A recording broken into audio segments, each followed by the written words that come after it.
Assalamu alaikum wa rahmatullahi wa barakatuhu.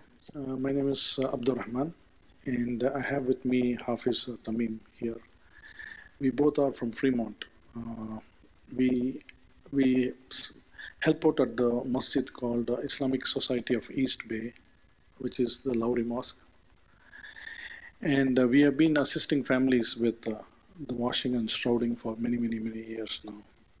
And we try to go around masjids to just create, share the basic ghusl and shrouding and what is involved in it. And inshallah, what we will do is we will just cover the basics here, the practical ghusl, which is washing of the deceased. It's all loud. The second part would be after the washing would be the shrouding, inshallah. We'll go to the practical aspects of shrouding, the California funeral process, what it takes when a person passes away. Here in California, do's and don'ts, and Q&A. Inshallah, before we start, this is the facility we have at the Islamic Society of East Bay, inshallah. So if you look at here, there is on the middle picture is basically a freezer kind of a cold storage for deceased. It has a capacity for 3 people at a time in the masjid. We generally tend to use 2 at a time because the one on the top is too up to lift and bring him down. So next to the storage is, you can see there are belts that are hanging down. Those are basically a kind of a lift to lift any heavy deceased ones to move from one place to another. And then on the left we have the tray table, and you can see there is a groove by the tray table, and generally we keep the deceased on the table and move it close to the sink. So when we pour water, all the water drains out through the side section, if you can see here. So this is the groove, and then there is a hole there at the bottom, and we move this close to the sink. So when we wash the deceased, the water drains through this into the hole into the sink. So this is the 3 storage, and this is the lift.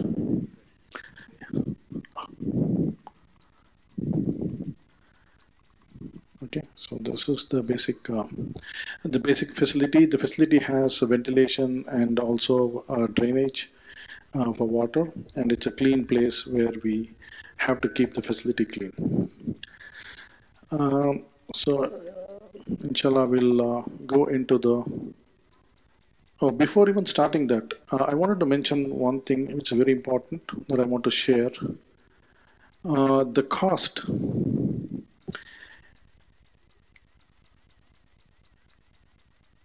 Okay, the cost for the burial, the whole paperwork, and the cost for the funeral service of an individual would be around $9,400 to $10,350 here in Bay Area, and it is pretty steep. And it's the hard part for any family who loses the near and the dear ones. So for this, there is a program called mfsusa.org, which I want to share because this is the key thing which people need to know and share with the family. So there is an organization called mfsusa.org, and what they do is they have around 590 members. So anyone, like I am a member as well. So yeah, so this is an organization. It's a non-profit organization which is validated by all the ulama ikram, and what they do is, we start with a sign up of $125 per family, and maybe $25 for a parent or for a mom and dad. So around $200 one time. You just pay one time and become a member. So once you become a member, it's $200, say, for example, $200. So there are 600 families. So 600 times 200 or 600 times. Sorry, 12,000. No, 120,000. Or let us keep it 100 and 600 folks, $60,000. So they have in the pot $60,000. That is just the backup. They are not going to spend out of that $60,000. But when an individual within the member of the 500, 600 people pass away, 600 people, so the cost is 10,000. Let us assume $10,000. $10,000 divided by 600. It would be like $16, $17 per member. So every member, like me, contributes $16 for a deceased family, and it would cover $10,000 worth of the funeral. So this $16, which could happen once a month or once in 2 months, or it could happen maybe it's not much. It's like a sadaqah jariyah. All you have to do is keep paying $16 whenever you get it. But again, it depends on where. If it was Sacramento, it would be only $5,000. So 5,000 divided by 600 would be like $5, $6. If it is Bay Area, it would be $10,000. So the maximum cap is $10,000. In Los Angeles, it is $13,000. So they would cover only $10,000, and the family has to pay the $3,000. So this is a very good way of minimizing the burden of paying $10,000 when someone passes away in family. Especially you have elderly ones in the family, best idea is to just sign up and just be worry free. So this is a very important program, and it really benefits everyone, because when it comes at the time of death, it's the most painful thing is who is going to pay for 10,000. They expect the masjid to pay. Masjid don't have the kind of a setup for all the families, it runs on donations. So this is a very good important program, mfsusa.org. I encourage everyone to go sign up, and it is all over US. So if it is Kansas, it would be 6,000 or something. Texas would be less. Philadelphia, it is based on the area, and it is your choice. The family's choice of where they want to bury the individual. It's not a specific place. If you're in Texas and you want it, if you are here, you wanted 5 pillars, you get it done in 5 pillars, maximum $10,000, and that is covered. So with that said, what it takes, so let me go through the California funeral process. To bury an individual, you need a burial permit. And it all starts with the funeral service offered by Khan Funeral Home. So we work with Khan Funeral Home, and they are the ones who are helping us process the paperwork to create a burial permit to bury the individual here in, at 5 pillars. So what happens is at the time of death, all you have to do is call us. We will direct to the Khan Funeral Home. You will fill up the paperwork of basically the individual's name, social security number, and the doctor's name, and the doctor's telephone number, because the funeral home is going to reach the doctor to find the cause of death. In order to get a burial permit, you need to know the cause of death. And so they reach out to a doctor who has treated the patient and get an approval and get the cause of death, and electronically file with the county to get a burial permit. And with that burial permit, we are able to bury an individual. And so the funeral home, the basic funeral service costs around $1,900. So what they do is when the person passed away in a hospital or at home, the funeral home sends a hearse all the way to the hospital or at home, picks him up and brings it to our mosque, places in the cold storage, and then starts the paperwork, which is all can be done within the day. And if a person passes away before 11 a.m., it's doable on the same day. Before 11 a.m. or before 9 a.m., it's doable on the same day. If it is past 10 o'clock or 10 a.m., then it's going to go to the next day, because it takes 2 hours for the hearse to come to the hospital or to home, pick up the individual and come to the mosque and start the paperwork. The paperwork is very simple. It is just the name of the deceased, where he lived, his social security number. The most important thing is the doctor and the thing. So you need to have access to the doctor. So if the doctor is away on vacation or is not able to pick up the call, then it's going to be difficult to happen on the same day. So generally we tell all the Muslim families, if you are working with a hospice doctor or any kind of a doctor, make sure they are accessible, especially when someone is passed away, so that they are able to immediately take the call and process so that we can do the burial or the funeral on the same day, inshallah. So basically, it starts with the funeral home sending a transportation to either a home, hospital, or coroners. Now, coroners is a place where any unnatural death that happens, there is no doctor to sign. If a person passes away in sleep, or if a person passes away through an accident or a gunshot wound, no doctor is going to sign up to tell what is the cause of death or what triggered this whole thing. It could be a DUI, it could be drugs. So as soon as there is an unnatural death, like a death at home, you have to call the police. Call the police and say that someone passed away. If an individual is suffering from high blood pressure for quite some period of time, then it's good to have those documents with you when the police arrives. This way the coroners know what is happening with the patient, and the coroners can avoid doing autopsy. Because the coroners have to do autopsy because they have to identify the cause of death. What did an individual ingest to cause a death, or what triggered the cause of death? And it is the coroner's office who is going to cut open or take some blood samples or tissue samples to see what is the cause of death, and that's what. So any kind of an unnatural death, you have to call 911. The police arrives. You tell them we are Muslims, and we generally don't. So it's always good to tell the coroners not to do autopsy. You can request many times to say, we are Muslims, we don't drink alcohol, we are always clean. This was really unexpected. He had a history of conditions and issues, and that is the reason why he passed away. And this way we can call the coroners and tell them not to do autopsy. And autopsy sometimes will be the chest generally and the head. So the transportation will basically go to the coroners, the hospital, or the home, if it is a hospice, and then bring it to the mosque on the top. And then the funeral home prepares the burial permit, the hearse, and then we do janaza prayer, ghusl, and shrouding, and then the hearse drives them to the cemetery, 5 pillars.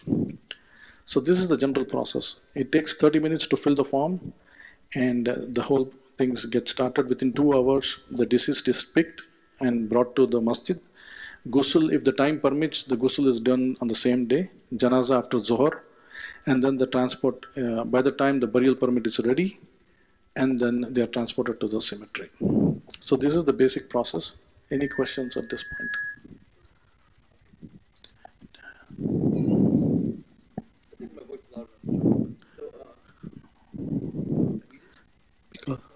Because no, they are streaming it, so.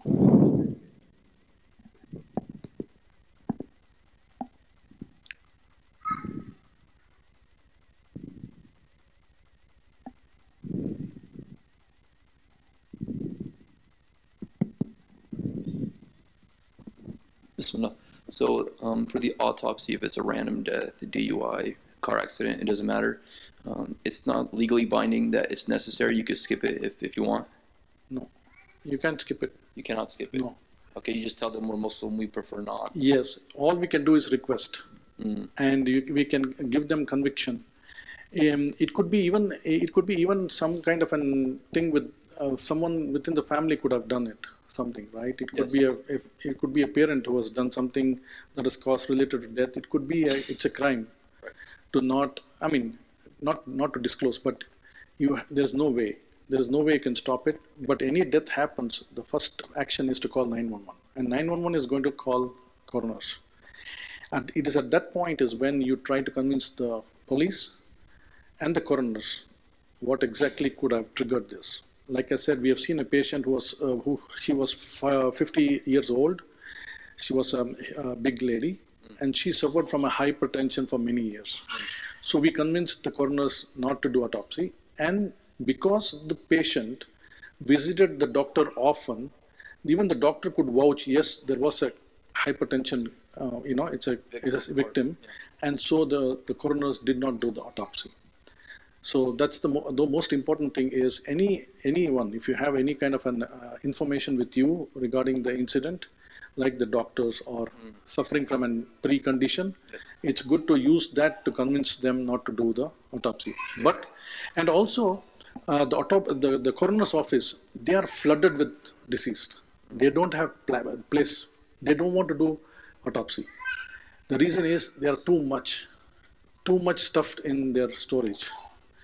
Sometimes they stack deceased one above the other. There is no time, and it's a big task for them to do autopsy. But if you can convince them, it will be a good thing for them to relieve out of one such case. So they'll be happy. Yeah, they'll be happy too. But that's fair. But if it is really something that you can't, it's like like a gunshot wound. We have seen many Muslims go through gunshot wounds. They are cut open, and when they are cut open, they sew it back very loosely, so there is a lot of gaps when they do autopsy, and then the patient comes. Sometimes we try to spend $400 or $500 previously to sew it closer so that we can do a better ghusl, but we are able to do without that. Thank you. Yeah. Next question. I was in Dallas, and in Dallas there was a Muslim doctor who was actually county representative and responsible for all these death issues. He had like a 2-hour lecture. I don't remember all. It was like 20 years ago. So I think first and foremost important is the will.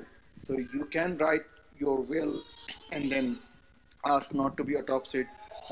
And also, obviously, there are some legal things. So maybe we can have some understanding what is California laws regarding that. Because there are some provisions for not getting autopsy, and there are some like you have to have whether you have it or not. There is nothing with California. There is nothing like that. Sure. Because they have to find the cause. It could be a malicious attempt on someone. Indeed. So there is no. It is totally on the discretion of the coroners. If sometimes they are in cases where we have seen they have not done autopsy. In cases where it was really valid not to do autopsy, they have done autopsy. So Sure. it is just requesting a couple of times with the family members is the way to go. But they have to do their task, which is to find cause of death. Indeed.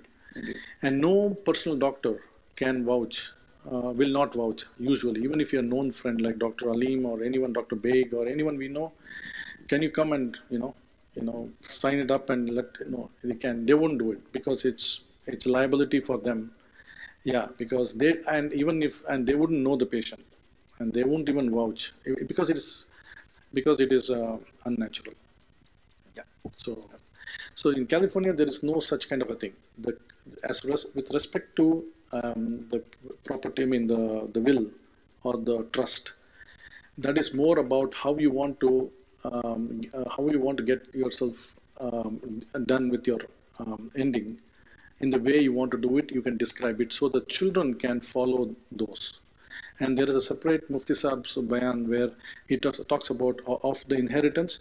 The biggest portion of that inheritance wealth goes in spending into his parents' final thing. And it's only after the remaining out of that and clearing all the debts, and only after that then you follow the Islamic principles of sharing with siblings and children, all those things come in. But that is where I have a trust as well on myself, just to say how I want my property to be, safeguarded, and so that it doesn't go through probation or any kind of a thing by the court of splitting it, and how we want to do it, and how my ending wants to be. Sure. So those are the things we put in the will. Sure. But we can't tell a coroner to say not to do autopsy. It's not going Perhaps to hold. it's different state laws. Yeah, state laws are different as well. Yeah. Any other question before we know the? Yeah. Oh, with the mic, please. This process that you discussed, actually, it's the same like the weekend days and the weekdays, or the weekends. Oh, yeah. We should wait for 2 days. Yeah. So that's a good question. So on weekdays, the counties work from 8 to 4. So there's largely not a problem. On weekend, it's only 2 hours window. On a weekend, it is only 2 hours window. And we have done it within the 2 hours, which would be between 10 and 12. So if you have someone deceased at 8, we could push it for 10 and 12. But there's a caveat there. 5 pillars used to do open for all the 7 days. Sometimes they don't do it. So sometimes 5 pillars don't, unless you tell them ahead of time, I don't know how you would do it, that he's really critically ill please, we are coming either on Sunday or a Monday, we don't know, but please have it ready. Then we can do ghusl. So we have to make sure that the grave is ready as well. And the 2-hour window, you can process the paperwork so long as the doctor is accessible. The most important thing is you have to talk to the doctor and make sure he's available on any time of the day and have access to him. So with that said, on a weekend you could do it. Some counties, I don't know, Alameda County is able to do it, and other counties are able to do it. There may be some exceptions, but holidays, national holidays, federal holidays, no service. Weekends, you have to work with the 5 pillars to make sure you have the grave ready. If you go to a non-5 pillars like Chapel of Chimes or anything, they may say come on a weekday. That's when we can dig the grave. So you have to work with the cemetery to make sure the cemetery is ready. But as far as the process is concerned, on the 2-hour window, we are able to do it. And again, with the 5 pillars cemetery, if you look at the cost there, cemetery cost on a weekday is 6,500. On a weekend, because they are paid overtime, the workers, it is $750 more on a weekend. So it is 6,500 on a weekday, 7,250 on a weekend. And mosque donation is around 1,200. Again, sometimes people come with no cash. Mosque MCC does a lot of donations to the families, and ISEB Lowry Mosque as well does 2,000. So these funds that are donated goes through not only that, also for cleaning the facility. We need professional cleaners to clean it up, and also sometimes soap and this, and we need some expenses. It's not much, but it is good to have for the masjid. The volunteers don't take any money. It's just the masjid donation just to help the needy people. But that MFS USA is the best thing because we spend on coffees and teas. This is the best way of helping someone at a very nominal cost of $16, $18. So mfsusa.org is the best. I had a friend whose father was sick. I told him to do it right away. He was able to benefit within 2 months or 3 months when the father passed away. And it's a single parent and a single family, and having a sick parent. She was able to utilize that $10,000 that she didn't have to spend. So MFS USA is definitely good. So if you go there, the basic funeral service 1900 is for the Khan funeral home or any funeral home. I mean, any funeral home would be 4,000, 3,000, but Khan funeral home, and also there are some Santa Clara and also Oakland. There are ones there, maximum 1,900. With coroners, it could be $300 more because they take a $300 fee for coroner's case, cemetery and mosque donation. Yeah. So the burial, $300, $300, $400. If somebody already have a microphone, please. If somebody already have the place in cemetery, In 5 pillars. 5 pillar anywhere, Yeah. So you just take out that money. Yeah. So we don't do pre-need. Unlike Americans, we don't do pre-need. Means Americans have, we have putting funds into an account for this. Not fund I'm talking about. They already have a plot. So how it works is 5 pillars, for example, many people have purchased plots in 5 pillars Exactly. long time ago. What they do is they have sealed a cap, like probably $2,000. So and now the prices have gone up over 10 years. So what they do is out of the 6,500 or 7,250, they may take away $2,000 for the plot. They still have to pay 4,000 or whatever the balance is. Whatever. Yeah, the plot is not completely free. I mean, plot is valued at some price when they were given, and so those cost is deducted, and provided you have the form that. Certificate. Yeah, I mean, because certificate is also different. If somebody asks for the purchase of land for about 4 people, so they have to give the certificate to you. No, you directly. So the mosque doesn't work with any cemeteries. The cemetery you pay directly. They look for a cashier's check or cash check because many times people don't give a check which bounces. They look for a cash or cashiers. because I have seen many instances, educated people who are lawyers, whose sisters are doctors, uncles, a thing, they evade not paying to the masjid. We take it for granted sometimes with the way they talk. We don't want to ask for funds when someone comes with saying someone is deceased. And so we are not there to say, okay, you show me the check, then we get it. But now it is getting to a point like people are not able to trust. It's against what Allah wills, is to, they say it is, why is it $1,900 for the car or a taxi or something like that? They try to reason out and not pay. So 5 pillars is different, or any cemetery, you pay to them directly. And you have to give them a cash or cashier's check for 5 pillars. What certificate you have to show it You show to them, because okay. masjid, masjid can't do anything. For a chapel of chimes, it's $15,000, $20,000. So the cheapest is here. If you want more cheaper, then you have to go to Sacramento. And for out of county, Sacramento County, there's a different rate. For inside county, it is only $2,000 or something. It's very cheap. So like I said, in Sacramento, if you live in Sacramento and pass away there, or a resident of Sacramento, it's $5,000. Then it will be different funeral services and everything. Yeah. Yes. There. So then they cannot come to the Fremont for this. No, it is far away too. Yeah, but exactly. So for example, okay, let me tell you some other important ones. The next slide is about miscarriages. Any other questions? And one more question is, how many county they handle it over here, because some counties are like San Francisco. So what we do is we don't want to bring everyone to Fremont. We have Brentwood has a facility. So we tell people near Brentwood, why don't you go to Brentwood? We have people in San Francisco, sometimes the Oakland comes or something near Oakland. We tell Oakland, Brother Hatem is in charge of the Oakland. So we give them their contacts and they go there. If it is Santa Clara, we have MCA has a Santa Clara facility. We tell them, but some people want to do it in Fremont. We are more than happy to do it. And then we also inquire if they follow Shia tradition or Sunni. Then we tell them to go to the Shia facility in Sabah in Milpitas or. So that way they can have their ending in the way they need to and not be forced to do in a way how we are accustomed to doing it. So those are the kinds we try to delegate. And sometimes there are 2 or 3 at a time. We are able to handle 2 or 3 at this facility.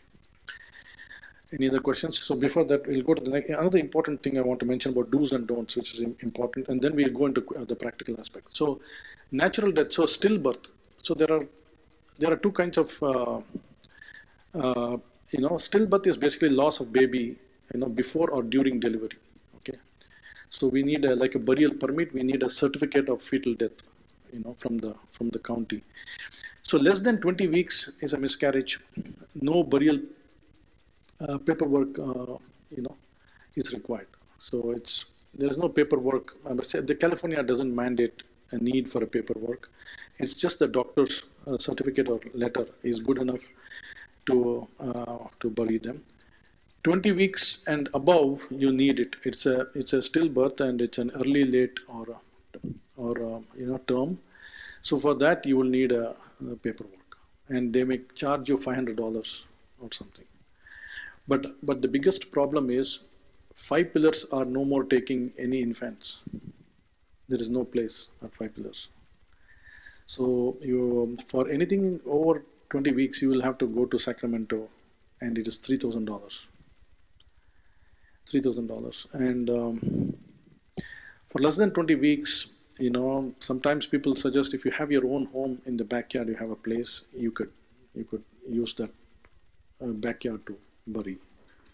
20 weeks less is very small. They are, very small, fit the palm. So 20 weeks and above, you still have to tell the hospital, to tell them we need to do the process. And so janazah is offered only for when the child is delivered and it has breathed once. Then we give a name, and then we do the janazah prayer and do the proper way of washing and shrouding. So that is about, and also, there are situations where abortions happen. no questions asked.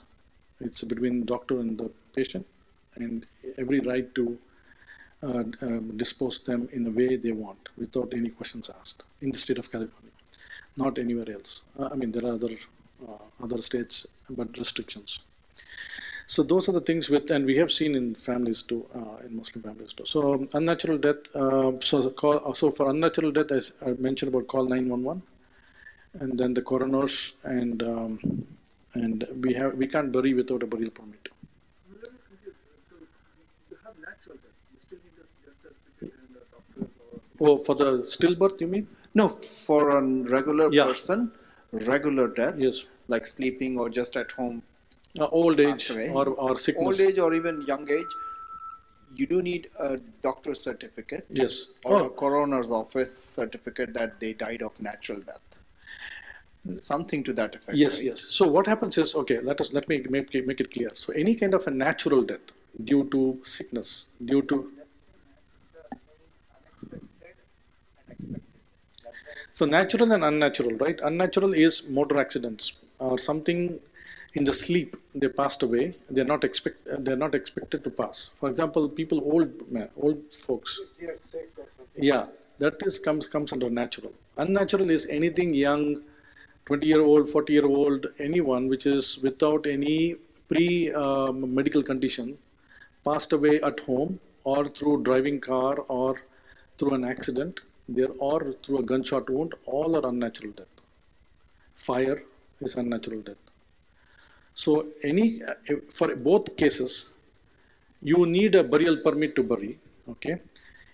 And in both cases, in the unnatural death, a doctor would not certify to get a burial permit. So for that instance, it has to go to a coroner who is going to sign the cause of death, because he has investigated, he has done a blood test and stuff like that. So he is giving the cause of death. That's why I was like, for old people, often in the house, if they die, Yeah. it becomes somewhat like a coroner, because the No, state no. or the police may suspect that No, someone no, may no. have pushed them or No. did something. No. So generally, yeah.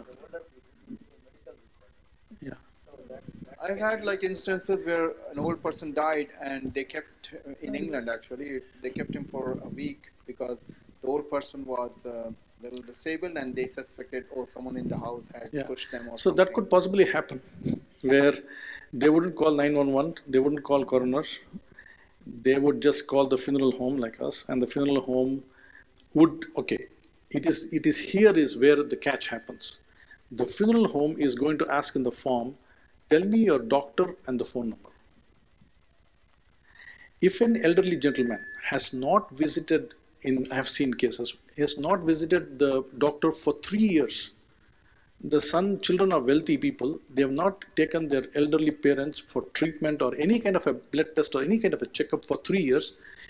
The doctor is not going to, when you call the doctor saying, I have not seen him for 3 years, 4 years, I'm not going to sign. So now you are left with, who is going to approve someone's death?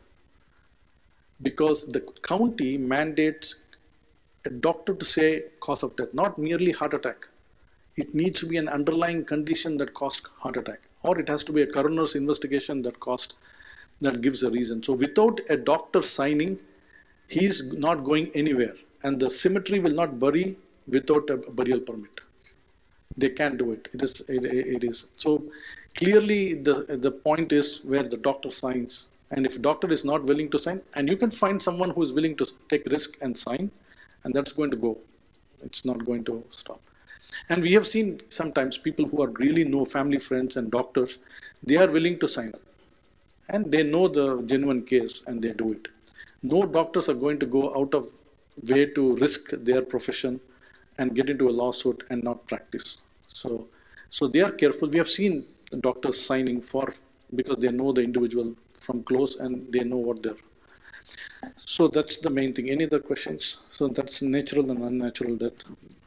So before going to the thing is do's and don'ts, right? So number 3.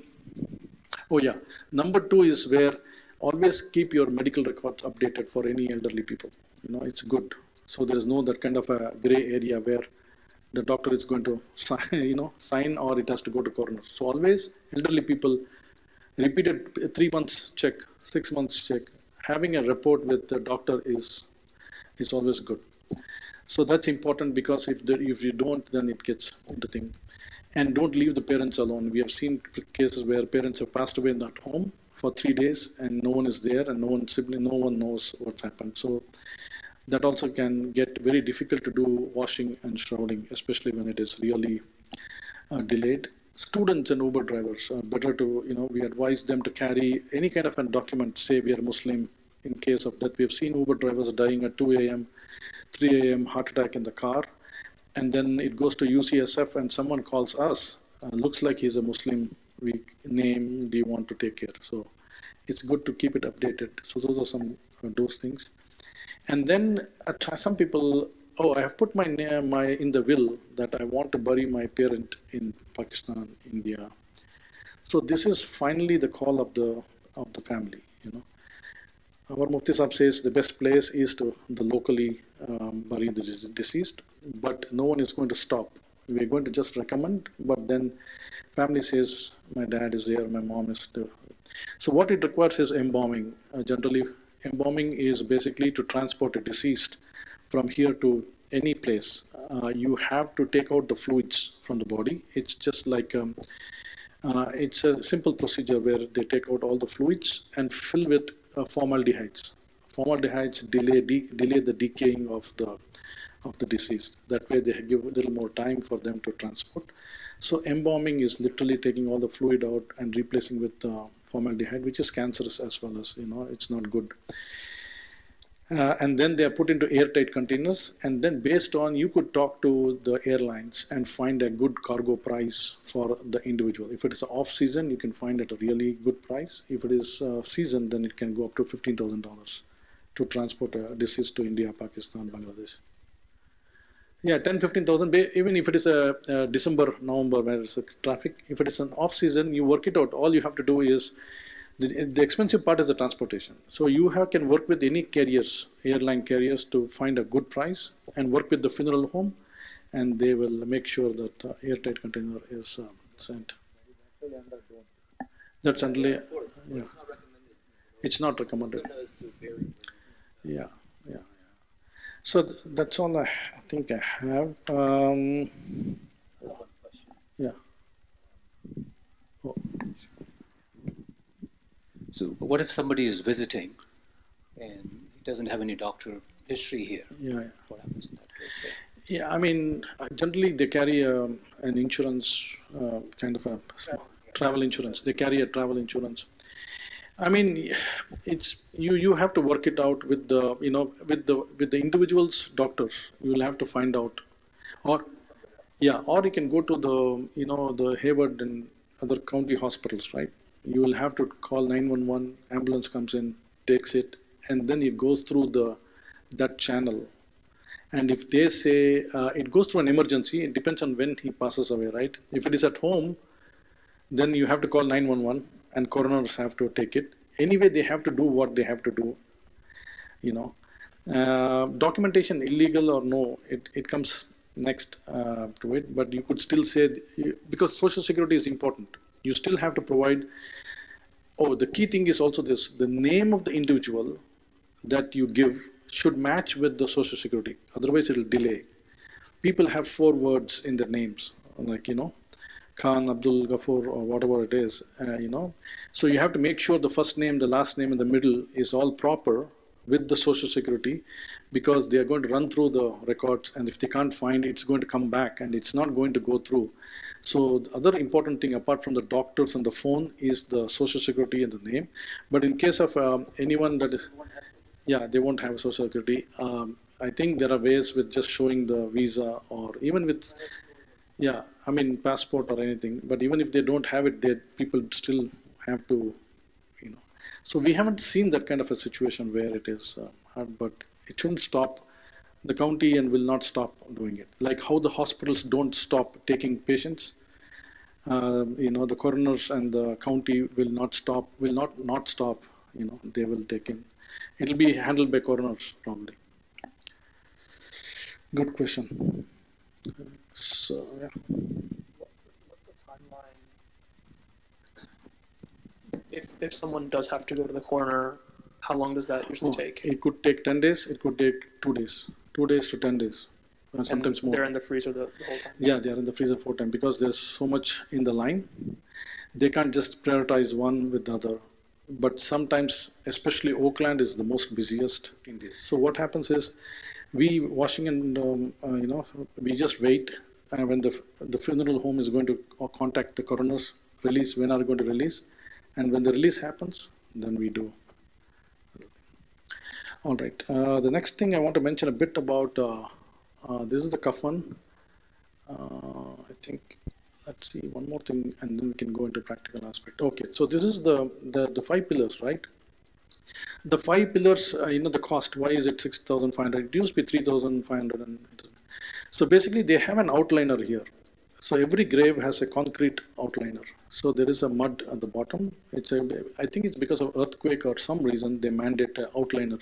So it's a concrete piece of rectangle that is put into the grave, and it also has a lid, concrete. So someone has to dig open the plot, take away the mud, put this concrete outliner, and then they also have a thing to cover on top. So the grave, so you place the deceased into the mud, and then you cover the outliner, they cover the concrete, and then they fill the mud and close. And then there is a $500 or a $700 for a standard marker, which says the name of the person and born and death. So that is standardized. They have standardized. So that's a fixed price, and then they have it. It's mandated in California, and at least from where we see, I see it all the time. So if you go to any grave, you can just see it has 2 parts to it. So this is from 5 pillars. Yeah. And just like the cost of the gravesite is 2,000, endowment fee, grave liner, concrete, marker, opening and closing cost, and then you have to pay for this folks who come there, right? So they work from 8 to 5, and then they leave. So previously we had people who were doing 50%, like they would come and they would work around 7 days a week, but they would work 4 hours. Those people have gone. Now the new people have, or some Hispanics who work there, and they're fixed on this time. Weekends, you have to pay more to bring in, so that's what it takes a long time. And there's a website called janazas.org, where you could go and search a name, and you can find out where that grave is located, geographically, so you can go and visit. So it is janazas with a S at the end .org. So those are the cost, and then we use a cardboard box to carry, and we just leave it away after the burial. But there are some Afghani folks and other cemeteries. They mandate a wooden casket, which is not the expensive $5,000 casket. It's a $500 or $700 thick plywood kind of a casket, and they bury only with a casket in the thing. So, and some Afghani families fancy those, and even though they are not mandated, they still want their near and dear ones to have the luxury of carrying and using it with. Yeah. Sunnah is only with the kafan. Yes. No need for any additional things, right? Nothing is needed. The sunnah is only the kafan and nothing else. So what happens when we do the kafan shrouding? We will tell you exactly what happens, and then Tamim can explain a bit on what happens and how do we lower it. It's just the kafan with the 3 tie ropes. You just lower it on the mud and facing it to the Qibla. So the right side is there are some stones or some things mud packed under him, so it is tilted to the right. Inshallah. How are we doing on the time? It's 2:53. Okay, I think we can finish in 30 minutes of practical. For the janazas, sometimes I've seen people just do the kafan and the cardboard. I don't know if people aren't thinking it through or they're just quickly doing it through the process. Does it matter, like Islamically? Do you know if it's better with cardboard or not cardboard? It doesn't matter. No, So, so can you recite the ayat of Quran? Minha khalqanakum. So he's going to recite an ayat of Quran, not ayat. It's a portion of the ayat. Yeah, I think. منها خلقناكم وفيها نعيدكم ومنها نخرجكم تارة أخرى. So the first part is fiha. What is it? Minha khalqanakum. From the mud is what we were created. And then the second part is fiha nuidukum. We are returning back to the mud. And the last one is on the day of the judgment, we are raised from the mud.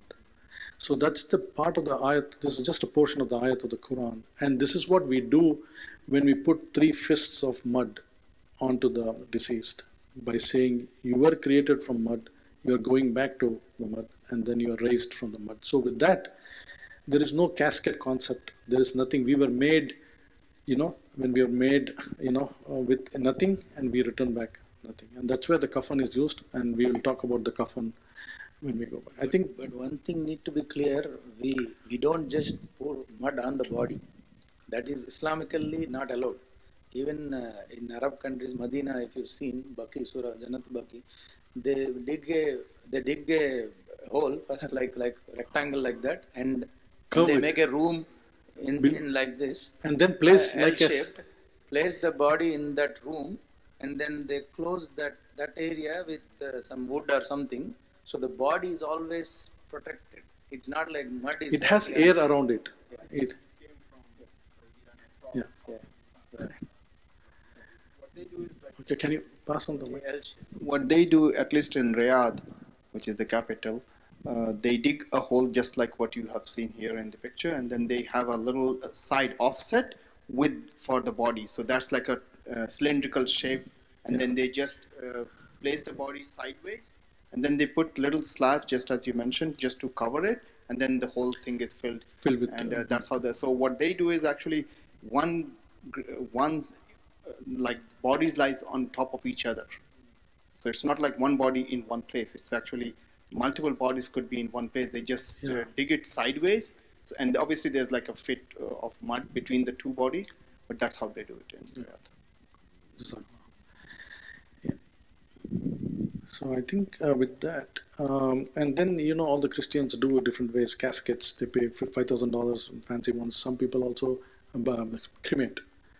Burn the one in 1800, like all the Hindus, 1800 degrees Fahrenheit for 10 hours, 20 hours. And then they crush the bones and take that in and place them in the urn, and then they throw it. So those are people doing it that way. And nowadays you have also storing in biodegradable things and then use those into growing plants and trees. And that's very fancy in California and other democratic states. So those are the ways, but the most modest way is our way, the Islamic way. I've never seen. We have seen while doing Ghusl, we have seen a single parent being Muslim and the other being non-Muslim.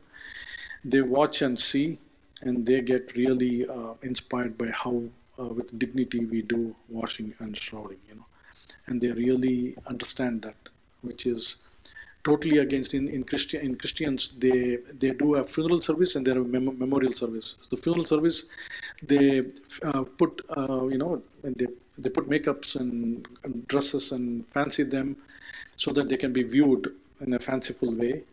And then there's 10 days later there's a memorial service that happens, and those things we. So with that said, we can. I'm just going to go back. We can go to the practical aspects. These are the basic slides. I spoke about MFS USA. Okay, so let's do this. So I have a mannequin here, and then Tamim will also can join in describing a bit as well. Okay, so what we are going to do is we have the deceased. They come in bags, plastic bags. So any hospitals, and during COVID as well, it was a hard part. Just while he's setting it up, during COVID, people were buried with just running water, not even running water, with the body bags. They were buried that way because of we didn't know the seriousness of those COVID virus. And we were not protected as ghusl givers. We were not protected. We never had any kind of an protection. And we asked Mufti Saab, and he said, if possible, just run water. But these were double bagged. Even the bags may be infectious.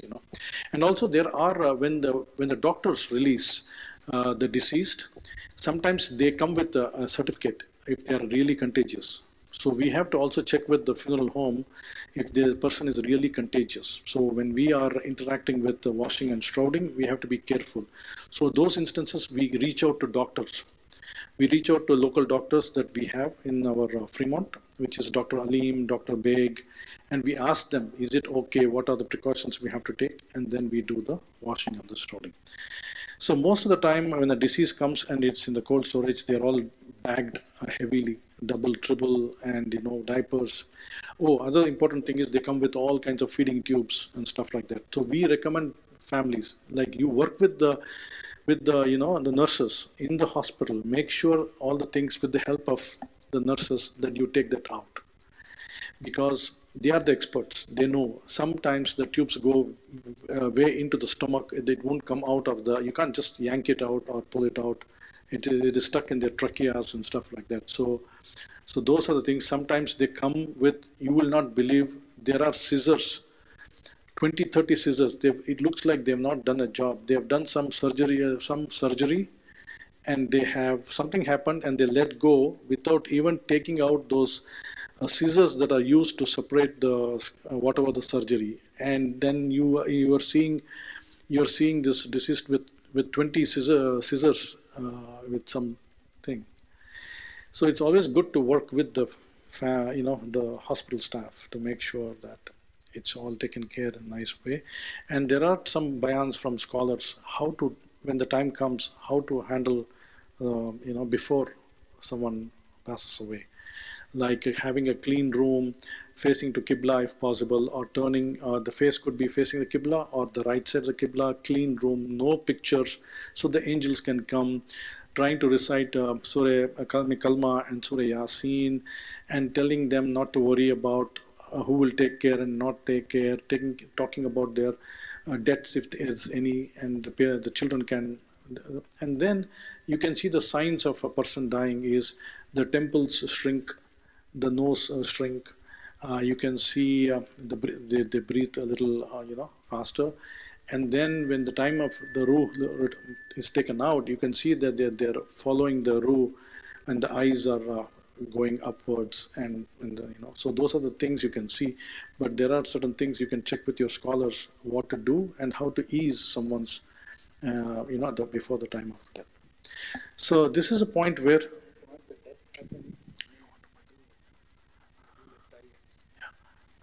you're telling me. So generally what happens is as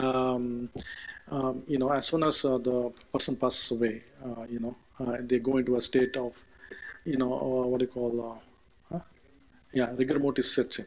Rigor mortis sets in means basically no oxygen, so everything gets tightened up. I've seen some instances where it has never tightened up, and I don't know why, but gets tightened up. And so the jaws sometimes their mouth is open. So what we do is generally tie a cotton kind of a rope, cotton tie rope, and just tie the face. That way the jawline is closed and not opened up.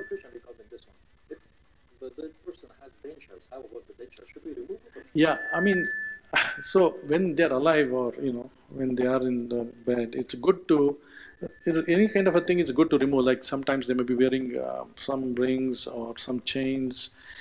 It's good to remove when they are, if they agree to, or we can bury them with what they have. But that's a good point. If they have dentures and a rigor mortis sets in, there is no way we're going to open the mouth and take it out. There is no way.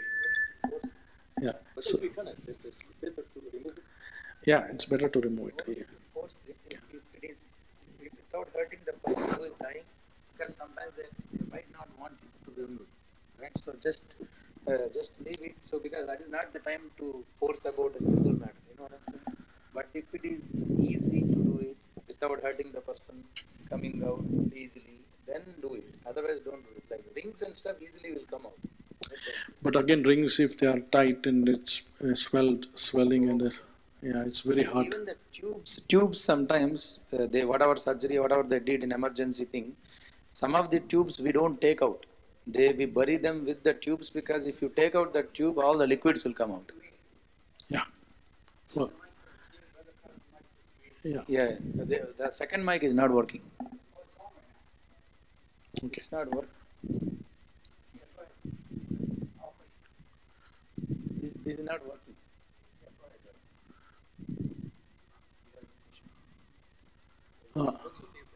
Yeah. Any questions? So those are things when before it comes, before we start washing and shrouding, those are things. So some people say, "Oh, I want to cut their hairs," and all those things. We don't recommend. We don't do it. It's I've never seen those. Keep the hands in natural position. We tie the toes also there, so the legs also stay in natural position. Otherwise, So the leg should be toward the Qibla or the hip should be toward the Qibla? the face can be Qibla or the whole body, legs can be Qibla. No, wait. Both are okay. So you want to use the microphone. Both are okay. Like, depends on the room layout. In the room, the bed is towards the Qibla, it's okay. The legs can face. The reason is a person can be put on a pillow and a little bit up towards the Qibla. So if a person is still in the time of death, right, you can have his head facing the Qibla with the pillow up, and even though the leg is facing Qibla, your head is still facing the Qibla. Or you can move the whole bed to a way where your right side is facing the Qibla. So this is the normal, because the Qibla for the living and dead, according to Hadith, is Kaaba. So we try. If some rooms it cannot, then you just don't do it. Same thing with the giving, so that is when they were alive. Right? Now we bring them here in the masjid. Our direction of that thing is in such a way that his right is already facing the Qibla during the wudu, during the ghusl and washing. And the janazah prayer, also they are placed it in such a way that the head is in such a way that the right side of his shoulder is faced to the Qibla. And same time when they're burying into the grave, the right side is facing the Qibla. So with that said, I think all the doctors, all the medical, tubes and everything comes in, and there might be some still left, and they are in the bag. They are bagged, and the more longer it takes, the rigor mortis is hard, so you can't do anything after the fact. So now I think you want to. So maybe I'll start off with what is we tell while starting the ghusl, and then you can also do it. So basically, so before starting, this is the process. So the family members have the rights, have the highest rights to perform good washing and shrouding. It's not us. It's the family, the brother, the sister, the brother, the son, the father, the uncles. They get the first right because it is their last opportunity to do khidmat to his near and dear ones. And people say the most pious in the family, and all those people are involved in, and they have the right. So 5, 6, 7 people, 7 folks, we ask them. 7 folks come from the family side, and everyone does wudu, and then come into the facility. If 7 people are not there, 2 are there, 3 are there, we replace the remaining with our volunteers. If there are 7, we'll be ending up one person, like either me, and if there are too many, then we keep on taking turns. So the people now arrive with ghusl, and generally the times are around 9:30, 10 in the morning. Okay, anything death happens at that time and it takes 2 hours, then we are not doing it. It goes into the following day, assuming that everything is done and the paperwork is going on the side, and it's a weekday, and we have a better chance of happening on that day, so we start. If it's on a weekend, we do at 10:30, so we know that 8 to 10 or whatever that we find, or make sure that it has gone through, there's no issues with paperwork, and then we start, because we don't want to start and finish and we don't have a burial permit to bury. Then we have to send him back into the cold storage. after washing, you cannot put it in the freezer and then do the burial? No, after the washing, okay, you want to Not about can or cannot. It is not ideal. Like the reason is close? the reason. Okay, it's working. So it's not about can or cannot. It's about when we are ready for burial. That's the best time to do the ghusl and then immediately take for burial. Janaza and burial. So that's the reason. Yeah, and also immediately family, the women and the mother and all the mahrams are able to see and view the deceased after the washing. So we take them to a room where women and all the mahrams and men are there, and to find, get an opportunity for them to see after the thing. So 2 hours or 3 hours are kept in a room by the dear, close to, and some people are reading Quran, and then some people are just getting their last opportunities to see them before the janaza prayer starts after the Zohar. So from 9:30 it takes an hour and a half or 2 hours based on how bad or how long it takes based on this person to person. It can take 1.5 hours to 2 hours. So 9:30 to 11:30, 12. So 11:30, 12 to 1:30, 1.5 hours you get opportunity to the family, and then they are taken to the home. So with that said, the first things we say is the satar. The satar is covered all the time for the deceased. This is what. So everyone is wearing aprons. All the 6 members of the family are wearing aprons, basic things, all the sanity, mask, covers, shoes, boots, everything. Okay, we have everything in the facility. You don't have to bring anything special. You bring yourself with wudu, and that is good enough. So everyone we say that the satar of the deceased is always covered all the time. So you want to use the yeah, okay. So so we say that the satar is always covered, and that is the beauty of and the modesty. Even here and in Jannah, wherever it is, still modesty is number one. You have to cover up. There's nothing like not covering up, and that's the biggest difference between our religion and any religion. So we tell them the satar has to be covered. The satar will be covered during the start till the kafan, till the point. And at no point are the people who are doing ghusl should gaze under the covers, to see the private parts. No. They have to keep it in such a way that it's whatever we do under the covers. We put our hand under the covers and do the cleaning and washing, whatever we have to do as a step. So the satar is covered. And the most important hadith that says is, whatever imperfections or shortcomings we see of the mayyit, we don't share that with anyone. It has to be kept to ourselves as amana till we die and never share with anyone. With that said, with that and the person doing the ghusl, the hadith says 40 major sins of the person who is giving ghusl is forgiven.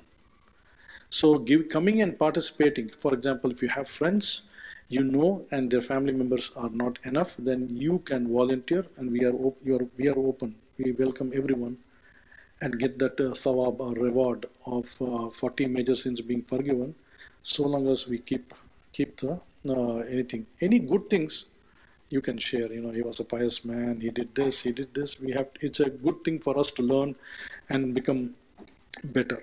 Any good things you can share. Any bad things, especially if it was a coroner case or wounds, it's going to be pretty bad, or missing limbs or anything. It's going to be really bad, but that's what we have to keep it ourselves and not share with our spouse or children or anyone. And no recitation of Quran, because it's not clean. So there is no recitation of Quran inside the washing and shrouding. And we always say, like how we say, Allahumma gfir lahu, O Allah, forgive him. Allahumma gfirli, forgive us for any shortcomings. So Allahumma gfir lahu, Allahumma gfirli, these things you can recite. Those are the things, those are the basic things. And the basic things, like any ghusl, whether Jummah ghusl or any other ghusl, basic things is to clean up all the dirt areas, which would be istinja, all the all the private areas we wash, any dirt areas, nose, everything we clean it up so that we can give wudu to ourselves or to the mayit. So it is always the dirt area cleanup, the wudu, and then the body bath.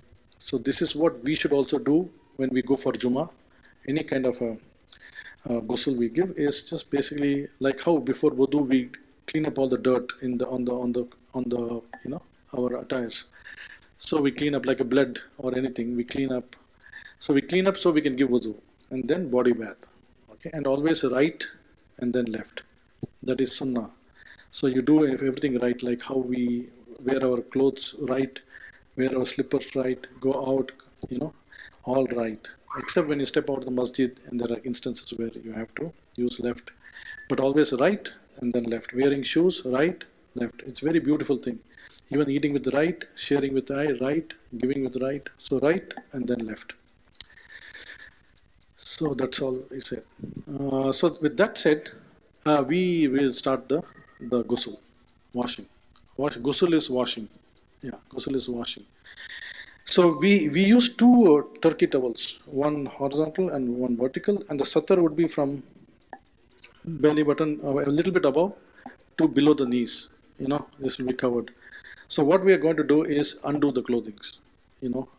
Before that, even the plastic bags. Plastic bags are removed. We unzip it. Whatever we do, we unzip it below this, and we take it out. And then the bags, right? We tilt to his right. So anything the bags we have, we roll it under him, and then this way when we turn, we take away, roll it in and pull it out, roll it in and pull it out, and so the whole bag, plastic bags, they are rolled like a long one, rolled it like a ball, and we dispose them into the garbage. So that is the outermost bag, the hospital bag. And then there are clothes. We undo all the clothes. And the clothes are taken the same way, all with the satar covered. Okay? And all the clothes are removed, and then we look for all the bandages. All the bandages and any kind of tags, like the hospital tags, anything that we can do. Even if there are tubes, sometimes we cut it. If you have enough things like tapes and stuff like that, we can manage to a point. But if it is too much, then it's really hard. And we don't cut hairs, we don't remove the rings, we don't do any kind of combing, nothing.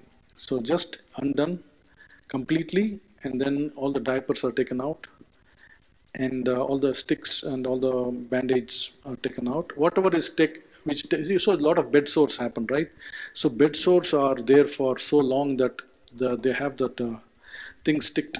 Sometimes they won't come out, and they can be brittle skin, and the skin might come out. So we don't, anything hard. Actually, the family may know more about it. So they would say, just it's going to be hard. So we leave those in the bed sores and stuff, which are really hard. Some are like tapes, CP. I mean the heart.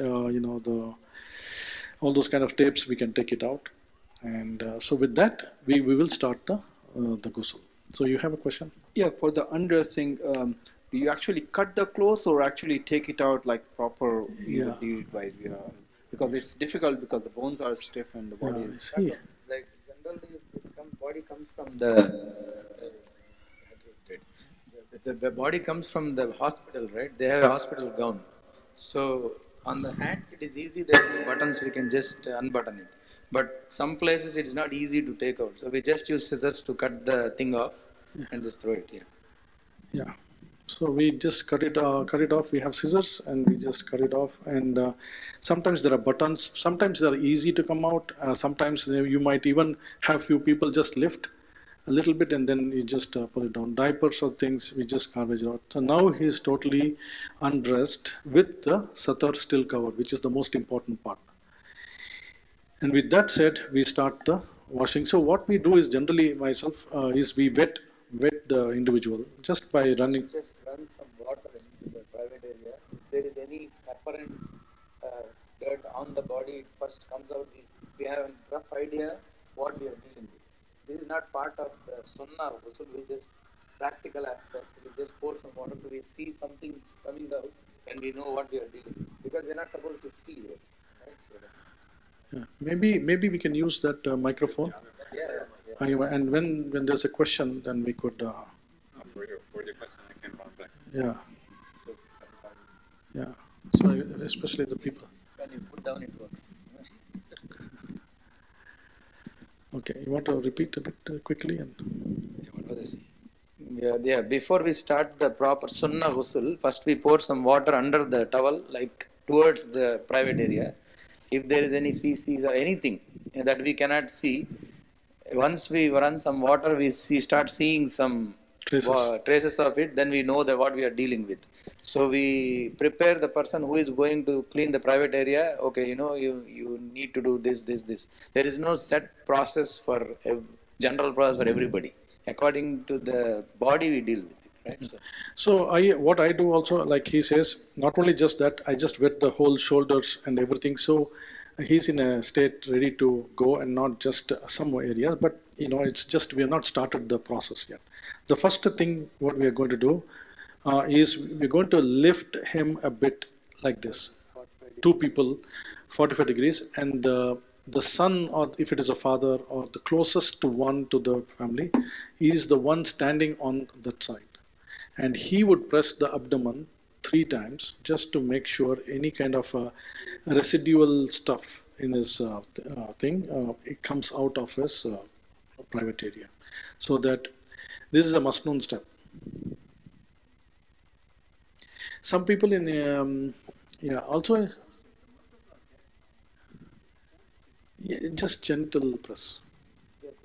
Just press downwards through the abdomen, any urine droplets and stuff, it might come out. Yeah, it is.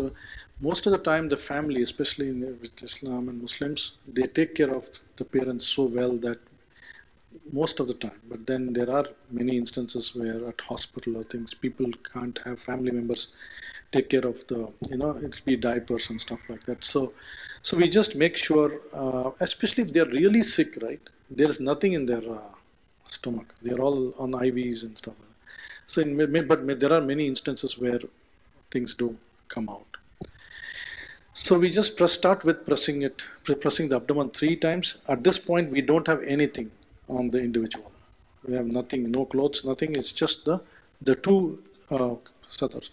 Now, always we start from the right side. So the person is on the right, and as I mentioned, right, the tray table that we have has a groove that goes on both sides. So the water all runs through that. There's a hole at the bottom of the leg, and it goes into the sink. So we can see from the water flow the traces of impurities and stuff like that. And not only that, so this is where we start with istinja. Is to be, we can't give wudu. We can't give wudu because we have to clean up the private areas and all. So we can't give wudu. So we start with a lot of these small turkey towels. And we have a soap solution, and when the thing, we dip all those small things so that he gets to wrap around his hand. We are not supposed to feel the private parts with our fingers. So there is a buffer, and then we can sometimes make it halfway, it's fine.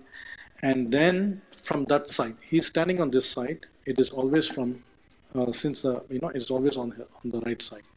So so there are 4 of us. All what we will do is, everyone has a hand like this, raised a bit. So there is a lot of clearance. Under him, we also spread the legs, because generally when they are fresh, still we are able to, move the ribs. And we start with it, and there is someone pouring water all the time. And then you can see we throw away the towel. We have a lot of towels. Use as many as needed.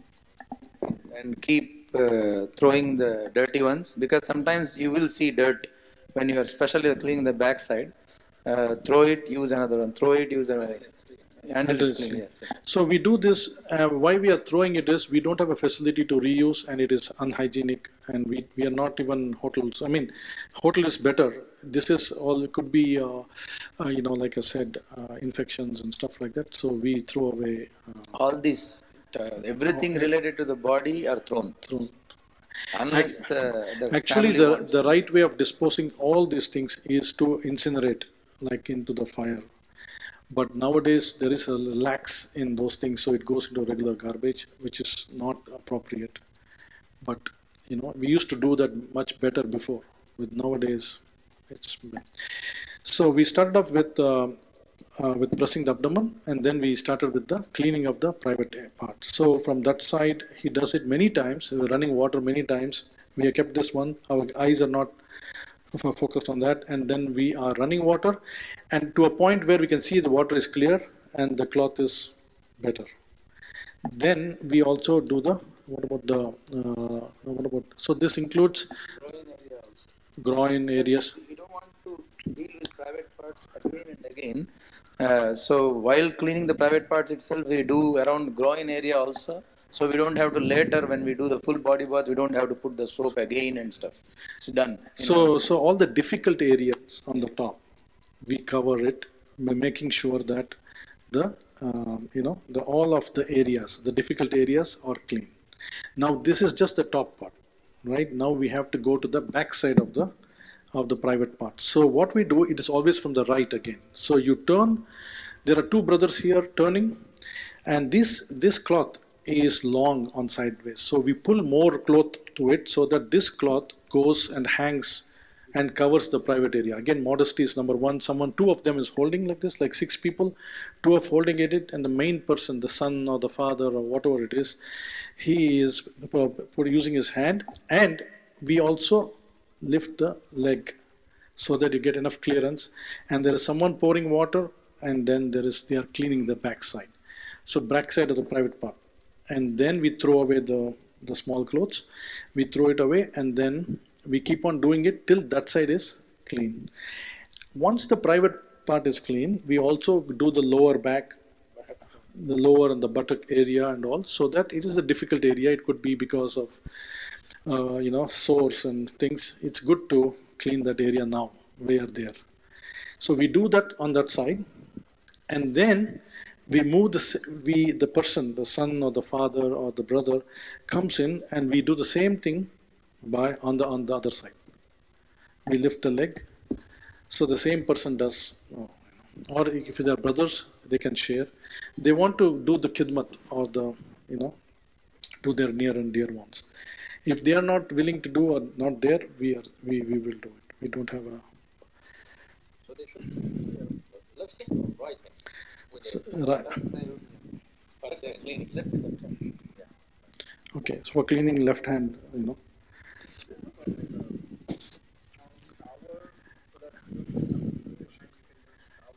Yeah.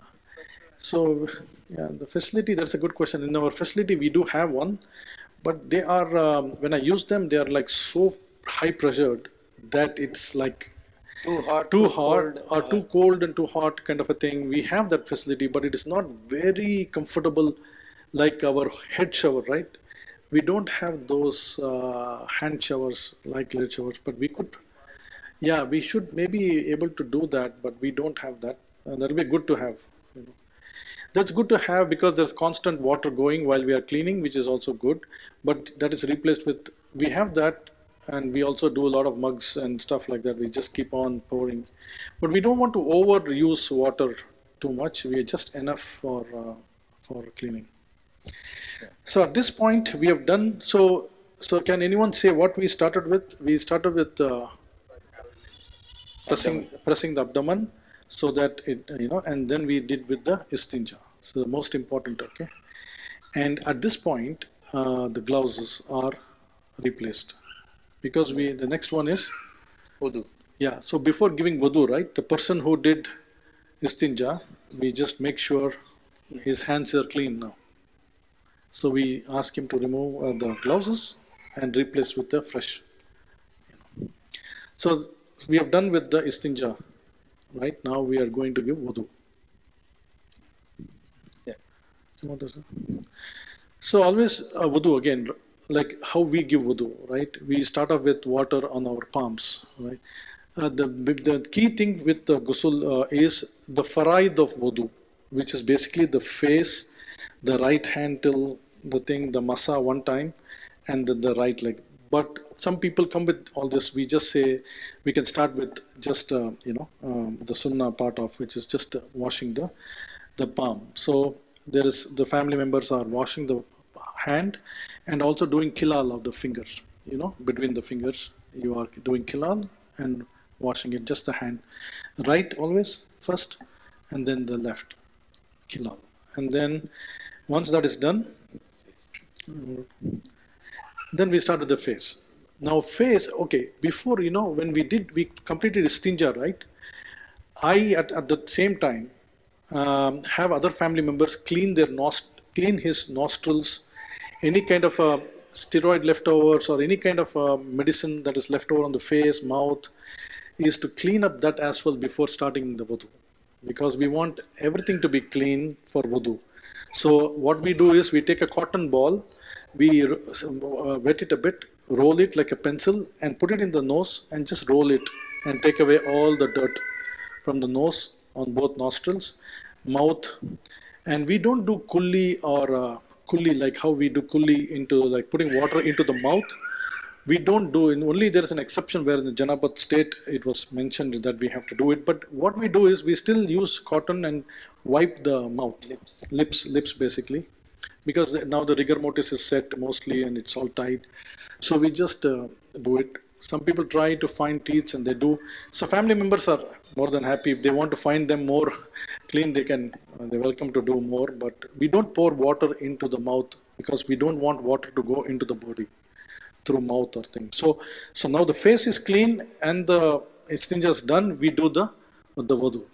And now we are in the face. For wudu face is simple from the top till all the beard at the bottom and earlobe to earlobe. We take water and nicely run water and nicely all the corner of the eyes, face, nicely we can put water. Someone can pour water so long as the mouth is covered. And we put a lot of water and just nicely clean up the face. Okay. And then we do the right hand. We just do the right hand. The kilal was done all the way to the elbow 3 times. The water is lukewarm. It's not very hot, not very cold. It's just enough like how good feeling we have when we take shower. We use that water and wash the right hand. And then we can wash the left hand 3 times. And then the masa of the head. So quarter of the head is enough. Some people want to do more. They can go do more till the end and go behind the ears. They can do, but what is this? Just quarter of the head 1 time is good enough. And then we go to the right foot and the ankle, including ankles. We do kilal of the fingers from the little finger to the top, sunnah way, and then we go from top to things. So we do the right always, and then the left, 3 times with loop bottom, and that completes wudu. So we start off pressing abdomen, istinja, and then wudu, and then wudu is completed. Now the last but one would be the body bath. Like how we give body shower, body bath. So we always again like right side and then left side. So what we do is the main area would be the face and the chest. Then we will also have someone do the leg, so the whole body gets wet. So what we do is when we do with the right side, we do the right side 3 times and then we turn him and the right side 3 times we run water with soap or little soap or no soap. And then we come to the left side, and then below left side 3 times. We also do underarms, everything. So the whole body should be wet. Nothing should go dry, untouched. So at this point, one of the family members is doing the face, and then someone is doing the chest. They can use the towel or their hand, and with a little soap or no soap, or whatever. We use liquid from the sprouts or any kind of a vegan kind of a soap, and so the liquid soaps are easy to pour, and then we use underarms, everything. So the whole right side, but again the private area is with the cloth, no hand, always with the cloth. Someone goes in, the thigh, everything is done. We turn him, and then everything is done like this. With the satar covered, we go everything 3 times. And then this right side is done. Then we do the top left 3 times, underarms, everything, and then we turn him, and then we do the same thing with the satar covered. So now the basic bath is done, and the final, at this point we press the abdomen once more. And at this point, if something comes out, the wudu is not mandated. It's just a masnoon step. We just press again, lift him, press the abdomen, and then we just run water in case there's something came out, but that is the masnoon step. We just follow it. Yeah. It is sunnah. That's what Making person sit a little bit and pressing the abdomen is part of sunnah. sunnah.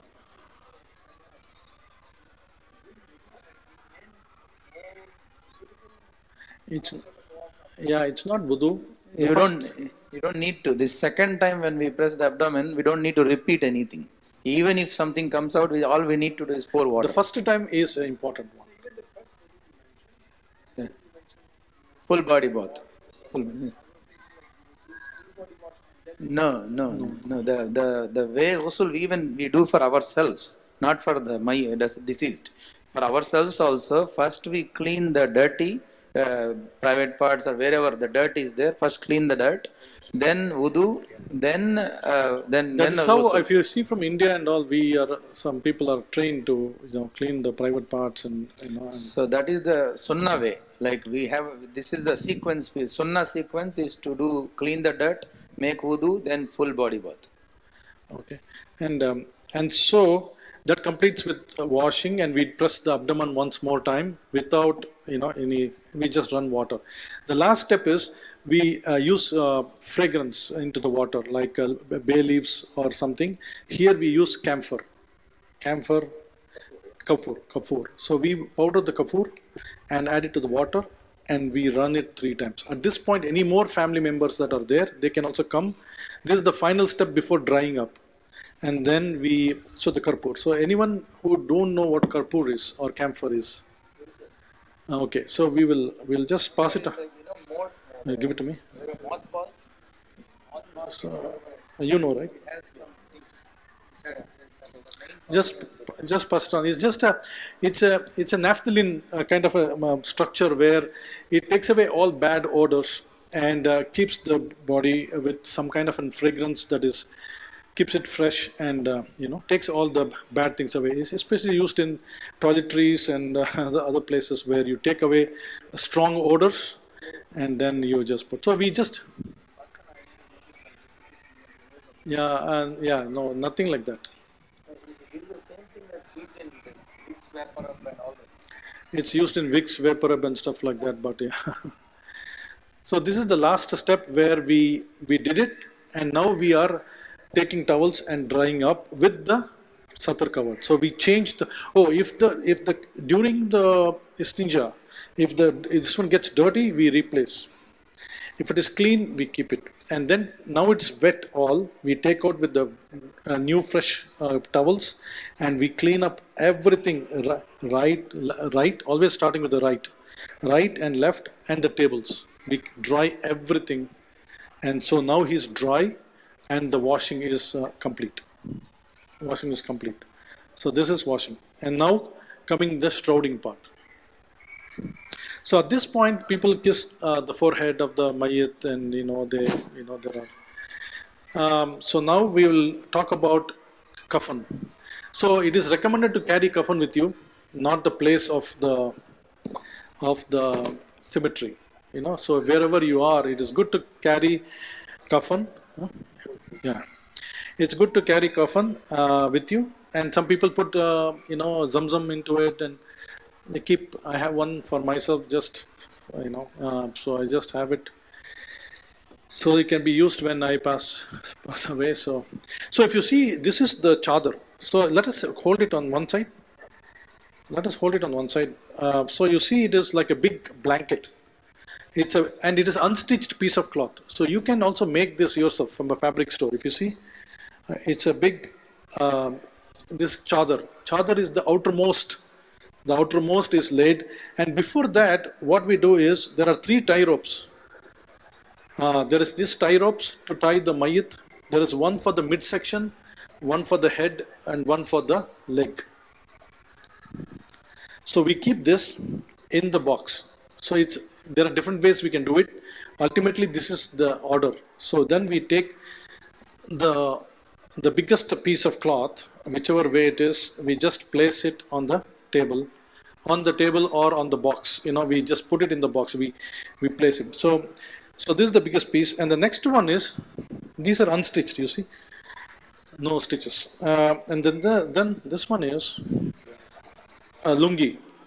Lungi or the izar. Lungi or izar is another piece of cloth just for your size. You can make a, yeah.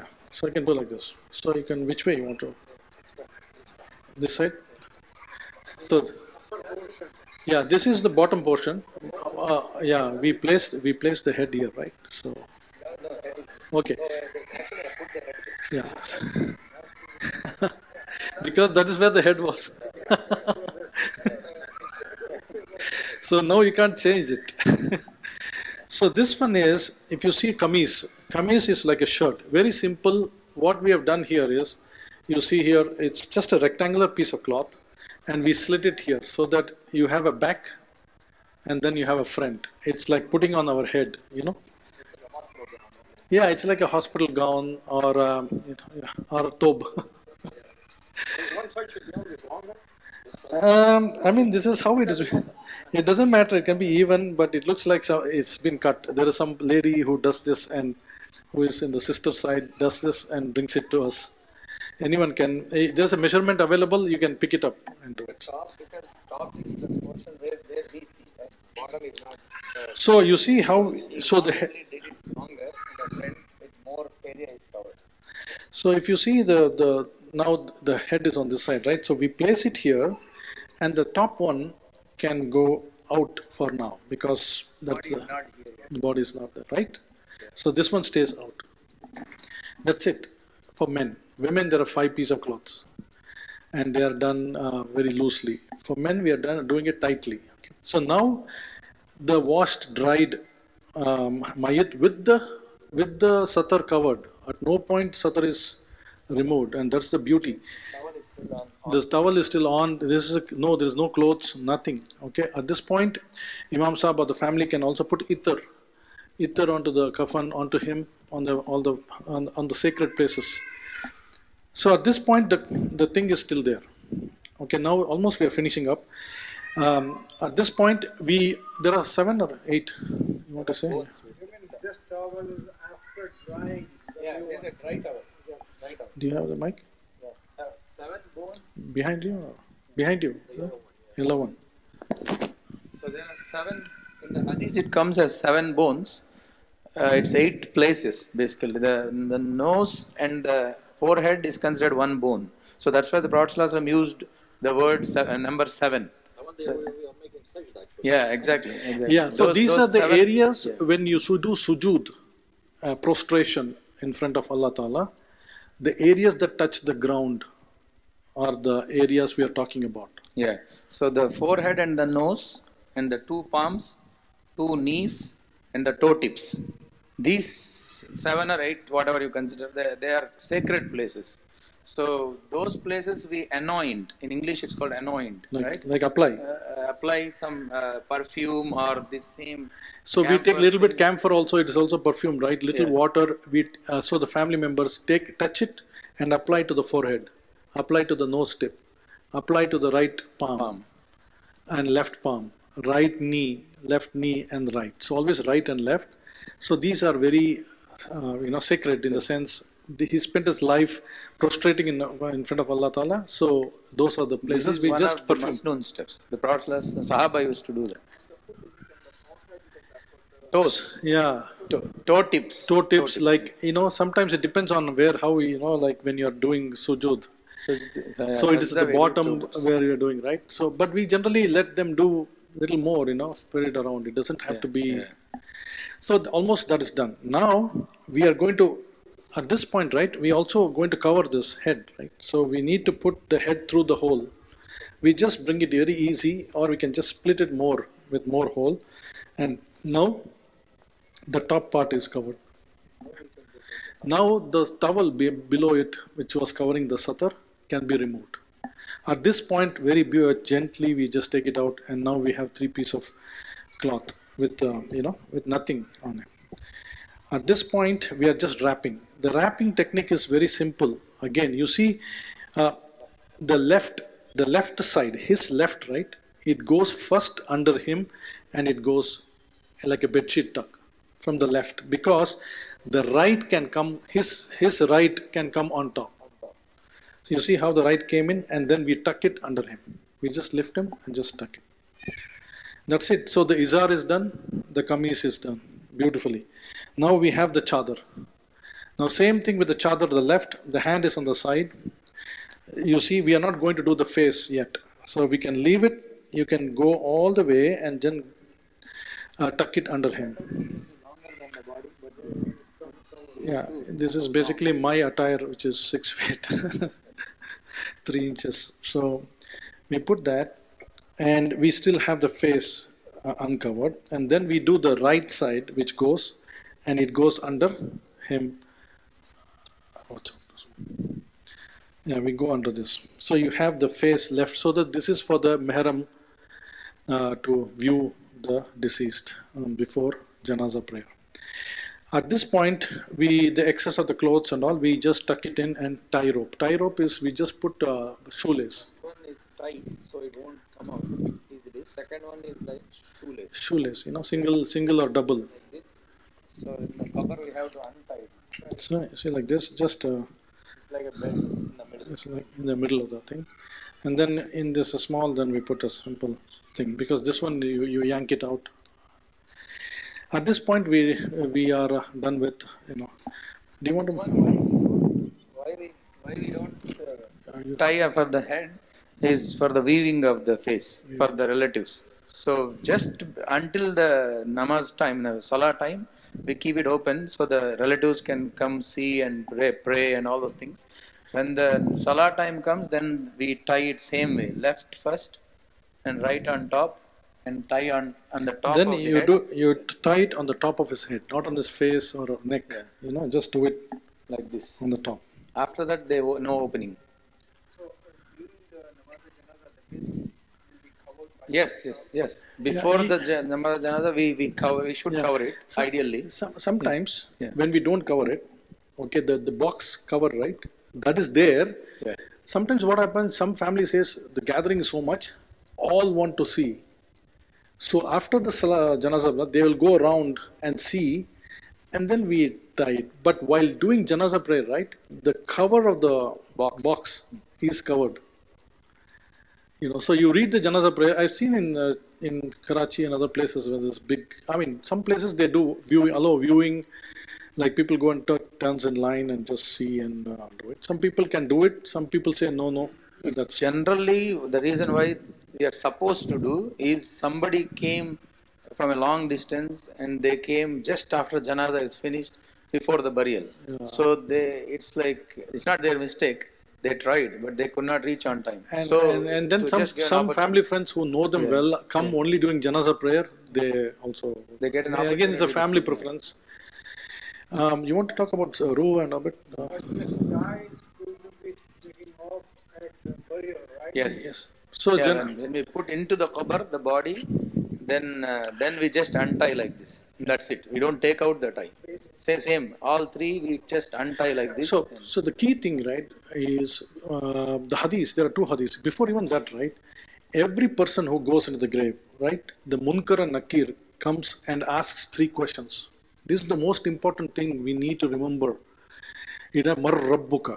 The first question is asked to the physical body is deceased, dead, but the Ruh is still alive. And the Ruh is alive even while doing Ghusl. The angels take the Ruh up in the 7 skies, and the angels ask, who's this beautiful soul? It's father of so and so. And Allah commands the angels to wrap the Ruh with Kafan and Hunut. And then they are told by the angels to write his name in the book of Illiyin, which is the highest place in the Barzakh. So those things happen while we are doing the thing, and the Ruh comes and joins him. But the Ruh is asked 3 questions. This is the most important thing. Mar Rabbuka. Who is your Lord? At this point, our mouth will not speak. It is our conviction of the heart. And the Ruh is going to answer, Dini Allah. Rabbil Allah. Rabbil Allah. And then, Ma Dinuka. What is your religion? Dinil Islam. Islam is my religion. And the third question is, one Nabiyyuka, who is your Nabi, Prophet Muhammad sallallahu alaihi wasallam. As soon as those three questions are answered, it's a blissful journey for this deceased. And it is everyone that wants is the most happiest way of leaving this world is answering those three questions. The qabr becomes wasi, it becomes big, and the hole to the Jannah.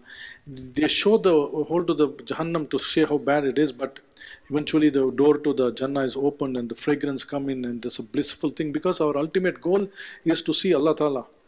It's not the end of the world. It is just from one world to another world to the finally our goal is to see Allah Ta'ala, and that is what everyone should look for. So we have to prepare to answer those three questions. And how? Through khidmat and through salah and two things. Inshallah, Allah makes it easy for everyone to answer those three questions. Otherwise, there are consequences for not answering those questions.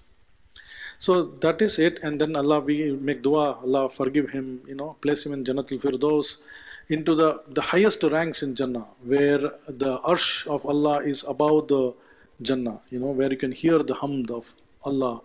That's what we all should eager to go, and fill his grave with noor and all those things. And so those are the dua we make, and we take it to the room for visiting, and the family members are seeing at this point, and then Janazah prayer is read, and Janazah prayer is 4 takbir, 4 takbir. There is no azan like how we hear from when the child is born, the azan is made in the ears of the child, and when the person passes away, there is no azan. With the 4 takbirat for the sake of Allah Ta'ala is offered the rakat, and once the 4 rakat and takbir is done, Janazah prayer is done, and and the hearse is ready with the burial permit. They take the burial permit and this one and go to the cemetery and hand it over there. There are a process that happens, which is on the head side. You read from Surah Baqarah, the first ruku, Alif Lam Mim. Read from that to the portion of the ruku, and then to the leg side they read the last part of the Amana Rasulu Bima Unzila Ilahi till the last dua part. Rabbana la tu'akhizna in nasina aw akhtana. And even before that, like I said, when they are placed, the 3 fists of mud, minha khalaqnakum, fiha nu'idukum, minha nukhrijukum taratan ukra. 3 fist of mud is poured on him after placing him, and then this one, the dua is read. That's when the Munkar and Nakir, as soon as we leave, is when the Munkar and Nakir ask those 3 questions of the grave. Ma Rabbuka, Ma Dinuka, Man Nabiyyuka. As soon as you say it, then everything is Alhamdulillah. So that completes basically the Kafan, which is basically shrouding in English, and washing was Ghusl. So that completes. Now, any other questions you can think of? And all are welcome.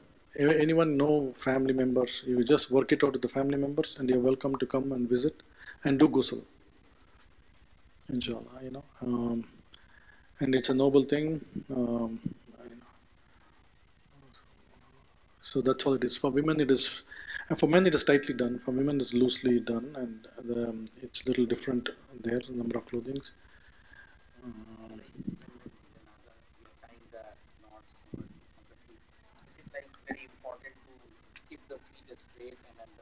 Yeah. That's another thing that Christians. Can you repeat the question? Christians put their hands folded like this on the stomach or the chest or something, right? We should not get confused that in namaz, in salah, we generally put like this, so it's maybe good to do like, no, not like that. A Muslim's natural disposition, how the hands are on the side, that's the way Masnu Sunnah, we are supposed to put the hands, feet, everything in its natural position. Yeah. If they are stuck, we don't force it. We just leave it like that. And we also have cases where there are heavy people, like 200 pounds, 300 pounds. So you have to let the funeral home know, because they mandate 2 people to lift, the deceased in a very comfortable way. And then we also have a facility. We can see, logistics wise, we'll know how many people is required. But we have that 1,000-pound lift kind of a thing, which will lift. So what we do is we lift the heavy person and is in the air, and then we bring this box and then lower it under. It's just a lift of. So we have that facility. So MCA has a facility, and Tracy has a facility. Oakland has a kind of a facility, not great. They do it in some kind of a small room, and it's not. So these are legally kind of tied with the funeral home. It should be 60 kilometers, 60 miles. And, yeah, Masjid, they have it. MCA is Masjid Noor, because Masjid Noor is MCA. It's part of MCA, and they have the facility. They have a funeral director. We have a funeral director too, and we also use Khan Funeral Home. So they charge $1,900, just paperwork. They go in the middle of the night. See, for them, they have to run a funeral home. They have to pay for the people, and then they have to have a hearse at any time of the day. And so it may be expensive, but based on the time and day and people, and it's $1,900. You could get a little less, but if Oakland, there are people doing it a little cheaper. Not our masjid. We work with. There is one non-profit person from Santa Clara trying to do it for us. They haven't even issued a license yet. I was planning to take an exam too. I haven't done that. So then that's not a problem. We can minimize the cost. If the masjid has the hearse and other things, we could reduce the cost, because electronically you file it. So there is some computer cost and some person doing it. It could be a family member. You can reduce cost some ways, but again, middle of the night, day, and it's all. I think that completes questions. We can pass this microphone. What's the time now? 3:55. I think we went beyond we went beyond. I didn't realize. Sorry, extremely. So that website you mentioned was MFS USA? Yeah, this is for the finance part. It's very beautiful. No one benefits from this. Everyone benefits, and we are mfsusa.org, Muslim Funeral Services US.org. It's for any person in US. If you have an elderly person like 80 years old, good to just sign up. And even if it's a month or so, there's no kind of a restriction. It's just the whole community. Huh? Yeah, you can register as a family. If you have like a husband, wife, and parents, you register as a family. So you are covered. But the thing is, you don't have to think like, oh, I don't know when I will die. It may be so many years. You don't have to think. You can think like, oh, I'm helping someone. I'm helping someone, sadaqah jariyah. It's benefiting, whether I get benefited or not. But that's a good cause, and it reduces burden. And the more members, the price is going to come down. So now we have 590 members. You have 600, 700. In Canada, they have 1,500 members. So it comes to $10 or something. It's everyone. It automatically they take it from your account and they send an invoice. So you don't have to do anything. And they will notify someone passed away in Texas, $17. $24. When we started, it was $35. Now it has come down to 17 in 10,000 in the Bay Area. In other areas, it will be much less. So with more members, it's going to further drop. And then easy for anyone to, not hard for them to spend $10,000. So that's a very good program. All Imam Tahir and Mufti Mudassir, all the sheikhs agree with this non-profit group. And it's a good cause. So no one is benefiting. They charge sometimes $10 for their admin work to get all the documents and maybe accounting. But they have this money in a pot. I mean, if you can't afford that $17, you can say, I need $17. They will not take it. It's not they're not hard and fast rules. So you have still that bucket of whatever $60,000 we said. There is a emergency fund that is sitting, so that they could use towards some up and down, but largely it covers everyone's funeral. All right. US. It covers the whole US. Some places are very cheap. It is choice of your city and place. There is no restriction on the cemetery. If you live in Texas and there is a cemetery of your neighbor, but the maximum limit is 10,000. Because they are not working with the cemetery or funeral. You are working. Yeah. You are given funding. That's it. They are not working with any symmetry. All they are doing is they have a limit 10,000. They are going to increase that limit next year to 10,500 because cost is going up. They will increase that limit, but that is the only limit. Anything excess, you are paying out of the pocket. Like 13,000, you pay 2,500 if it is 10,000. But they cover 10,500. Today they cover $10,000, which will come on a weekend. It might come to 10,500. So that's a good program, and you should share with families who have elders, and it is very easy. So share with families if you even don't sign up. It's a good cause. Jazakallah khairan.